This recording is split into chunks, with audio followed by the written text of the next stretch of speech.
अस्सलाम वालेकुम वरहमतुल्लाहि वबरकातुहू। 25 से 30 हज़ार रुपये इन्वेस्टमेंट करके आप अपना कारोबार शुरू कर सकते हैं। जब आप यूज़ करते हैं तो बाज़ मोबाइल फ़ोनों की बैक टूट जाती है। ऐसे होते हैं कि जिनका आपका फेल डाउन होते ही उनका फ्रंट ग्लास जो है वो ब्रेक हो चेंज करने का तरीका आप देख रहे हैं। ग्लास आपको चेंज करना और डीबबलर करना, जैसा कि फ़ोन में LCD की फिटिंग है। फ़ोन डिसम्बल हो के उसकी हाउसिंग कैसे तब्दील की जाती है, ग्लास किस तरह रिमूव कर, बैक ग्लास भी आपको चेंज कराना सिखाया जाता है और इसका फ्रंट ग्लास जो है वो भी तब्दील करना सिखाया जाता है। अलग सॉफ्टवेयर है, आईफोन का अलग है। तो ये सारी चीज़ें भी यहाँ पर से लेकर चार्जिंग IC तक और IC रिबॉलिंग तक, ये तमाम तर चीज़ें चार्जिंग से रिलेटेड अगर फॉल्ट हो तो वो बाय प्रैक्टिकल करवाए जाते हैं और ट्रेसिंग भी करवाई जाती है। औज़ु बिल्लाहि मिनश शैतानिर रजीम, बिस्मिल्लाहिर्रहमानिर्रहीम, अस्सलाम वालेकुम वरहमतुल्लाहि वबरकातुहू। आज मैं अपने नौजवानों को बताऊंगा कि आप लोग कहते हैं कि बड़ी इन्वेस्टमेंट हो तो फिर ही बिज़नेस होता है। किसी बड़ी इन्वेस्टमेंट की ज़रूरत नहीं है। आप 25 से 30 हज़ार रुपये इन्वेस्टमेंट करके आप अपना कारोबार शुरू कर सकते हैं। आए मोबाइल फ़ोन की दुनिया में कौन सा ऐसा बिज़नेस है जो 25 से 30 हज़ार में होता है, तो मैं आपका उससे तारफ़ करवाता हूँ। सबसे पहले अगर आप देखें तो सेल फ़ोन जब आप यूज़ करते हैं तो बाज़ मोबाइल फ़ोनों की बैक टूट जाती है। कुछ मोबाइल फ़ोन ऐसे होते हैं कि जिनका आपका फेल डाउन होते ही उनका फ्रंट ग्लास जो है वो ब्रेक हो जाता है। अब ये हाउसिंग चेंज करना हो या फ्रंट ग्लास चेंज करना हो, इसको हम एक सेपरेटर मशीन के ऊपर चेंज करना सिखाते हैं, जैसा कि आप ये सेपरेटर मशीन के ऊपर देख रहे हैं काम होते हुए। उसके बाद अगला लेवल आता है कि हम LCD तब्दील करना सिखाते हैं। अब इस LCD को तब्दील कराने के लिए हमें मुख्तलिफ़ कैटेगरी की LCD आपको देना पड़ती है। मसलन हम आपको देते हैं OGS LCD, TFT LCD, IPS LCD, LED LCD, SMOLED LED और LED तक। ये तमाम तर डिफरेंट मॉडल्स हैं जो आपको हम ग्लास रिमूव करने के लिए देते हैं। ग्लास रिमूव करने के लिए सेपरेटर मशीन का इस्तेमाल सिखाया जाता है कि सेपरेटर मशीन का जो टेम्परेचर है वो सीज़न वाइज गर्मी सर्दी के लिहाज से कितना होना चाहिए। ग्लास सेपरेटर मशीन पे आप जब LCD रखते हैं तो उसको सक करने के लिए वैक्यूम ऑन करने के बाद जो ग्लास रिमूव किया जाता है वो ग्लास वायर की मदद से करवाया जाता है। अब ग्लास वायर का एक नंबर होता है 0.4 mm, 5 mm या 6 mm, तो वो चीज़ भी आपको तारफ़ करवाई जाती है।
ग्लास चेंज करने का तरीका आप देख रहे हैं। ग्लास आपको चेंज करवाया जाता है। ग्लास चेंज करने के बाद हमारा अगला जो सेक्शन होता है वो है OCA करना और डीबबलर करना। जैसा कि इस मशीन के ऊपर आप देख रहे हैं कि हम इसको OCA भी करवाते हैं और इस मशीन के ऊपर हम डीबबलर भी करवाते हैं। अब ये तमाम तर काम किस तरह होता है ये वर्किंग कंडीशन में भी आपको दिखाया। लो जी, अब OCA मशीन के अंदर हम इसके ऊपर ग्लास लगाने के बाद उसे पंच करना स्टार्ट कर रहे हैं। आप देख लें, अब मैंने स्टार्ट का बटन दबा दिया है। तो इसको टाइम चाहिए तकरीबन 1.5 मिनट का।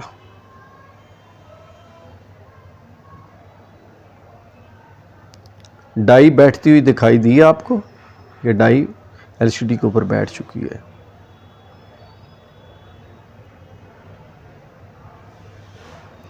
अब ये डाई उस ग्लास को जो हमने मोबाइल LCD के ऊपर लगाया है, पहले हमने पोलराइजर लगाया, फिर उसके ऊपर हमने ग्लास लगाया। इन दोनों चीज़ों को ये डाई आपस में जोड़ रही है। लो जी, डाई का काम ख़त्म हो गया, डाई ऊपर चली गई। अब हम स्टॉप के बाद जो इसमें प्रेशर था एग्जैक्ट होने के बाद हमने उस पैनल को बाहर निकाला, लेकिन उसके अंदर काफ़ी शेड हैं, डॉट हैं। तो अब हम इसके लिए दूसरी मशीन यूज़ करेंगे जिसका नाम है डी बबलर मशीन। तो ये है जी डी बबलर इसका। ये जो मशीन आप देख रहे हैं ये ऑल इन वन है और ये आईफोन, एंड्रॉयड और एज के तमाम पैनल इस पर किए जा सकते हैं। कुछ पैनल डाइयों में होते हैं, कुछ बगैर। ये लॉकर जो है ना, ये इसके अंदर जाना चाहिए, ये जो आपको दिखाया गया। तो अब ये मशीन अच्छी तरह तसल्ली करे, बंद होगी। अब इसको स्टार्ट का बटन दबाएं और ये टेम्परेचर जो आपको नज़र आ रहा है एनालॉग है ये सुई वाला। तो ये टेम्परेचर तकरीबन 90 या 100 या 105 डिग्री पे जाके रुकेगा। उसके बाद हम पैनल को निकालेंगे और फिर उसको मोबाइल फ़ोन के ऊपर ऑन करके देखेंगे कि हमारा रिज़ल्ट क्या आया है। आई होप, उम्मीद है इंशाल्लाह कि ये पैनल बहुत अच्छे तरीके से तैयार होकर बाहर आएगा। इसकी टाइमिंग थी जी तो टोटल 10 मिनट। तो हमने कुछ टाइमिंग स्किप की ताकि आप वीडियो लंबी ना बने और आप गौर से देखें। ये पैनल को मैं क्लियर कर रहा हूँ कपड़े की मदद से। अब इस पैनल को मैं मोबाइल फ़ोन के साथ फ़िटिंग करने लगा हूँ और ये फ़िटिंग के बाद ये पैनल आपके सामने है। पैनल का बेहतरीन रिजल्ट। इसके बाद जो नेक्स्ट लेवल होता है हमारी हाउसिंग तब्दील करने का, एलसीडी और ग्लास तब्दील करने के बाद आप चलें यहीं तक रुकें, आगे आप नहीं भी सीखते। आप सिर्फ इसी एक पार्ट से जुड़ जाएं कि मोबाइल फ़ोन में एलसीडी की फ़िटिंग कैसे होती है, मोबाइल फ़ोन डिसेंबल हो के उसकी हाउसिंग कैसे तब्दील की जाती है, बैटरी कैसे तब्दील की जाती है, उसकी चार्जिंग मॉडेम या फ्लैक्स कैसे बदला जाता है, और अगर ग्लास रिमूव करना हो तो डैमेज ग्लास किस तरह रिमूव करते हैं। और ये खुदारा कस्टमर से मत कहा करें कि हम आपकी अप्रूवल लेकर करेंगे, इस तरह कस्टमर का एतमाद भी नहीं बनता और आपकी अर्निंग भी कम होती है। आप उसकी एलसीडी को बचाना, सेव करना सीखें, अपनी अप्रूवल पे काम करना सीखें ताकि आप अच्छी अर्निंग कर सकें और कस्टमर के साथ आपका रिलेशन जो है वो रिलेशनशिप बहुत अच्छी बने। वो दूसरे लोगों से भी कहे कि वो बंदा अपनी ज़िम्मेदारी पे काम करता है, जाए मैंने भी करवाया, मेरी बहुत तसल्ली है, आप भी उससे करवाएं। ऐसे कस्टमर आपसे लेन देन में बहस नहीं करते, वो दूसरे आम शॉपकीपर की निस्बत आपको ज़्यादा अर्निंग देने को भी तैयार हैं, ज़्यादा पेमेंट करने को भी तैयार हैं। क्यों कि आप उनका 10,000 20,000 की एलसीडी बचाते हो या 8,000 की एलसीडी बचाते हो, तो उनको कोई तकल्लुफ़ नहीं है, तकलीफ़ का कोई मसला नहीं है कि वो आपको ज़्यादा पे कर रहे हैं। उसके बाद आ जाता है कि अगर आप आईफोन के कोर्सेज़ ज्वाइन करते हैं तो आईफोन का बैक ग्लास भी आपको चेंज कराना सिखाया जाता है। इसके अलावा आपको इसकी एलसीडी और इसका फ्रंट ग्लास जो है वो भी तब्दील करना सिखाया जाता है। तो ये तमाम तर मराहिल से गुज़रने के बाद अगर आप चाहें तो इसका फेस आईडी, इसकी बैटरी बूस्टिंग, इसका एलसीडी का ट्रू टोन, तो ये तमाम चीज़ें वो हैं जो इंटरनेशनल लेवल के ऊपर करवाई जा रही हैं। तो ये एंड्रॉयड से एक अलग कोर्स है, ये भी आप करेंगे। उसके बाद सॉफ्टवेयर के कोर्सेज़ की बात करें तो एंड्रॉयड का अलग सॉफ्टवेयर है, आईफोन का अलग है। तो ये सारी चीज़ें भी यहाँ पर करवाई जाती हैं। अब अगर ये एक्सटर्नल सेक्शन हम इसको नाम देंगे जिसमें हाउसिंग आएगी, एलसीडी आएगी, बैटरी आएगी, उसके बाद ग्लास रिमूव करना आएगा। तो ये तमाम तर मरले हमारे कहलाते हैं एक्सटर्नल पोर्शन। अब इंटरनल की बात करें तो इंटरनल में हमारा चार्जिंग सेक्शन आता है जिसमें चार्जिंग मॉडेम से लेकर चार्जिंग आईसी तक और आईसी रिबॉलिंग तक ये तमाम तर चीज़ें चार्जिंग से रिलेटेड अगर फॉल्ट हो तो वो बाय प्रैक्टिकल करवाए जाते हैं और ट्रेसिंग भी करवाई जाती है। चार्जिंग के बाद हमारा नेक्स्ट जो अगला पोर्शन आता है वो है सिम जैकेट। अब सिम जैकेट की पिनों की तादाद कितनी है, उनके नाम कितने हैं, वर्किंग पिनें क्या है, उनकी रीडिंग क्या मिलती है, तो ये चीज़ भी आपको करवाई जाएगी। सिग्नल सेक्शन की बात करें तो सिग्नल सेक्शन के बिल तरतीब जो 6 से 7 आईसी हैं उनमें से कौन से फेमस आईसी हैं जो ख़राब होते हैं, उन आईसी को तब्दील करना भी आपको सिखाया जाएगा। अब बात ऑडियो सेक्शन की करें तो रिंगर, माइक, स्पीकर, इसके अलावा हैंड फ्री जैक और ब्लूटूथ। आप ऑडियो आईसी से रिलेटेड वो तमाम चीज़ें जो आईसी की वजह से बंद होती हैं वो भी आपको बताई जाएंगी। जो आईसी के बग़ैर म्यूट होती हैं साउंड वो भी बताई जाएंगी। जैसे कि अगर आपका एक ही टाइम में रिंगर, माइक और स्पीकर अगर म्यूट हो जाए तो इसका तल्लुक जो है वो ज़्यादातर जो है वो हैंड फ्री जैक से होता है कि वो शॉर्ट हो जाए, इसका ऑडियो आईसी से तल्लुक नहीं होता। अगर आप दुकान पे जाते हैं और अगर आपका सिर्फ एक मसला है कि रिंगर नहीं हो रहा, चल रहा, तो आपको अगर कोई कहता है कि इसका आईसी चेंज होने वाला है, तो ये बिल्कुल बात गलत है, क्योंकि ऑडियो आईसी 5 नहीं 1 ही होते हैं और एक ही आईसी सबको सपोर्ट करता है। तो ये सारी तरीक़ेकार, इसकी ट्रेसिंग, इसकी तब्दीली आपको कराई जाएगी। लेटेस्ट टेक्नोलॉजी की बात करें तो इंफ्रारेड के बाद ब्लूटूथ है, ब्लूटूथ के बाद अब हमारे पास वाईफाई है।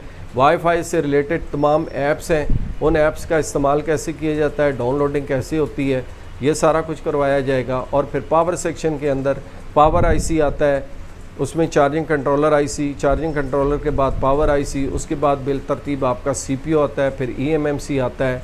तो ये तमाम तर आईसी, इनका आपस में तल्लक A1 आईसी टू 2 आईसी तक जो भी ट्रेसिंग है वो मल्टीमीटर से करवाई जाती है।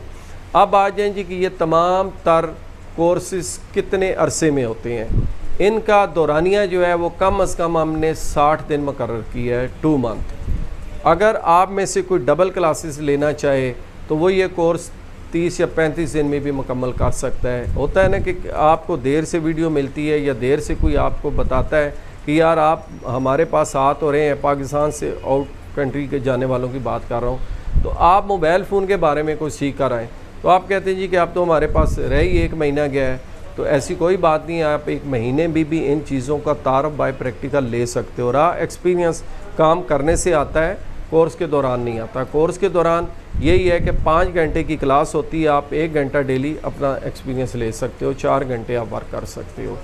अगर आपको ये फील्ड अच्छी है और आप कम इन्वेस्टमेंट में ये बिज़नेस करना चाहते हैं, जिस इन्वेस्टमेंट का मैं जिक्र किया है कि सिर्फ 30,000 में आपको क्या क्या मिलेगा। आप मार्केट से जाके एक ग्लास सेपरेटर मशीन ख़रीद सकते हैं। उसके बाद आप अगर रिपेयरिंग की बात करें तो मल्टीमीटर आपको चाहिए, वो आप ले सकते हैं। मल्टीमीटर के बाद आपको चाहिए पावर सप्लाई, वो आप ख़रीदेंगे। उसके बाद आपको एक अच्छी हीट गन चाहिए, ये ख़रीदेंगे। इन चारों चीज़ों की कीमत जो है वो मैक्सिमम 25,000 बनती है। एक अच्छी चीज़ की बात कर रहा हूँ। और अगर आप इसमें क्वालिटी से को लो करें, अगर आपको क्वालिटी नहीं चाहिए तो यही चीज़ें 20 से 22,000 की बनती हैं। अगर आप इसमें एक माइक्रोस्कोप भी ऐड कर लें तो ये तकरीबन 50,000 बनता है। वरना 25 से 30,000 के दरमियान आप इन्वेस्टमेंट करके अपना एक कारोबार स्टैंड कर सकते हो और एक अच्छी अर्निंग कर सकते हो और एक अच्छे कारोबार के मालिक भी बन जाएंगे। वीडियो देखने का बहुत शुक्रिया। अगर आप मुझसे रब्ता करना चाहें तो मेरा सेल फ़ोन स्क्रीन पे आपको दिखाई दे रहा है, उठाएं, व्हाट्सएप करें। व्हाट्सएप पे सिर्फ 3 चीज़ें लिखनी है, आपका नाम, आपकी एजुकेशन और आपका एड्रेस। भाई ये 3 चीज़ें लिखकर मुझे भेज दें, मैं आपको अपनी डिटेल दे दूँगा। आउट ऑफ सिटी से आने वालों के लिए हॉस्टल का अरेंज होता है, हॉस्टल की डिटेल लेना चाहें, उसका किराया क्या है, तो ये सब चीज़ें भी आपको इंशाल्लाह बताई जाएंगी। बहुत शुक्रिया, अल्लाह हाफ़िज़।